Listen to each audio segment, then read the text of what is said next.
They left behind bowls of popcorn, eggs on the counter, fresh diapers in the nursery, 2 young children's tiny shoes by the door. And then they were gone. The family car was found near the Mexican border. Their bank accounts were untouched. No ransom call. No goodbye. For years, no one knew what happened to McStay family, a young couple with 2 boys, living a quiet suburban life in Southern California. Were they on the run? Were they abducted? Did they walk willingly into the desert, or were they carried out in the dark?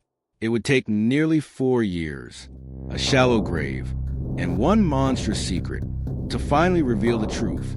This is a chilling case of the McStay family. This is what happens when a family disappears and silence keeps the secret. Joseph and Summer McStay were, by all accounts, just normal. They lived in Fallbrook, California, a quiet town north of San Diego. Joseph ran a decorative fountain business. Summer stayed home with their boys. For year-old Johnny and 3-year-old Joseph Jr., they'd just bought a new home. They were decorating, nesting, planning. Summer had been repainting the walls. Joseph was booking business meetings. It was a life in motion. Until February 4th, 2010, when all of it stopped. It started with silence. Joseph's father couldn't reach him. Days passed. No calls. No emails. No one answering the door. So on February 15th, 11 days after anyone had last heard from them, he broke into the McStay home. What he found was eerie. Nothing was missing. No sign of forced entry. No broken glass. No blood. But it looked like they had just stepped out. There were bowls of popcorn on the couch. A carton of eggs sitting out. The dogs had been left in the backyard with no food or water. The children's toys were untouched. It was like they vanished mid-sentence. And then police found their car, a white Isuzu Trooper, parked in a lot near the San Ysidro border crossing into Mexico.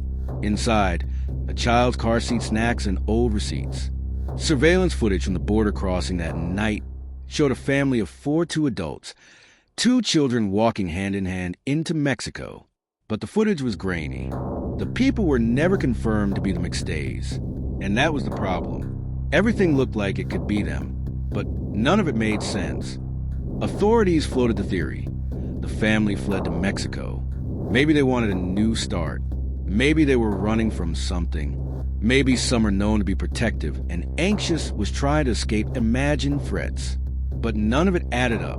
They had over $100,000 in their bank accounts. None of it had been touched.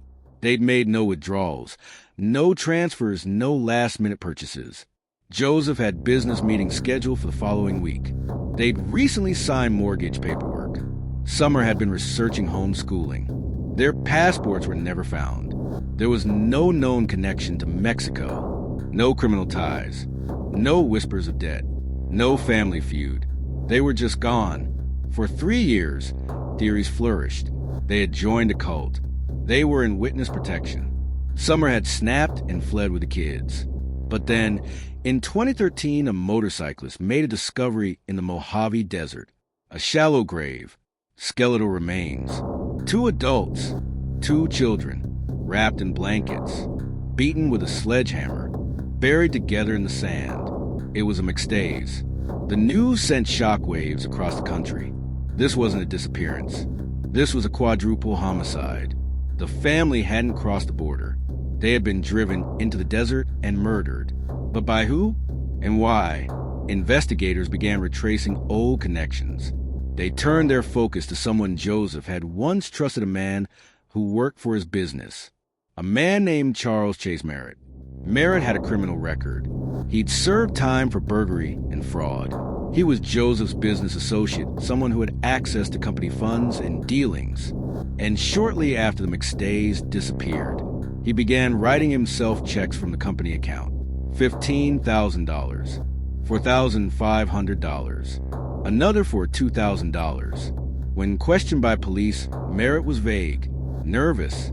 He said Joseph had asked him to do it, that they had planned a business deal before he vanished. But the evidence told a different story. Merritt's DNA was found on the McStay family's abandoned vehicle. He had no alibi for the night of their disappearance. And investigators discovered something else. The grave sites. Merritt's old cell phone had pinged a tower just miles from where the bodies were found. In 2014, 4 years after the McStay family vanished, Merritt was arrested. The case went to trial in 2019, and what unfolded in that courtroom was as disturbing as it was surreal. Prosecutors painted Merritt as desperate and enraged. He had been embezzling from Joseph's company and feared being exposed. They argued that he went to McStay home on February 4th, murdered the entire family, and buried them in the desert. The defense claimed the evidence was circumstantial, that someone else had motive, that the border footage showed the McStays were alive after Merritt claimed they died. But the jury didn't buy it. They found Charles Merritt guilty 4 counts of first-degree murder. He was sentenced to death, but the why was never fully explained. Why beat them to death? Why kill the children? There was no confession, no remorse, only silence. Today, the McStay home is just another house on the block. The popcorn bowls are gone. The toys have been moved. New paint covers the walls. But for those who followed the case, who remember the missing posters, the footage, the theories, the story lingers. Because it wasn't just the horror of the murders. It was the mystery, the long years of not knowing.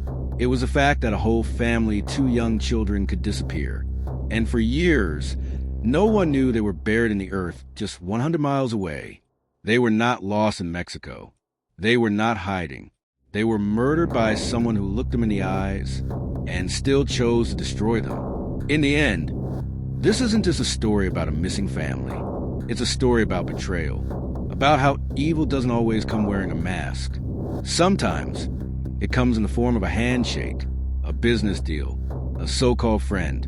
The McStay family trusted the wrong person and paid the price with their lives. And we are left with a memory of a home left mid-moment, a couch with popcorn, a nursery that would never hear laughter again. What do you think really happened that night in February? Was it all about money? Or was there something deeper Merritt never revealed? Drop your theory in the comments. And if this story haunted you, subscribe to Whispers of Crime, where silence ends and the shadows speak.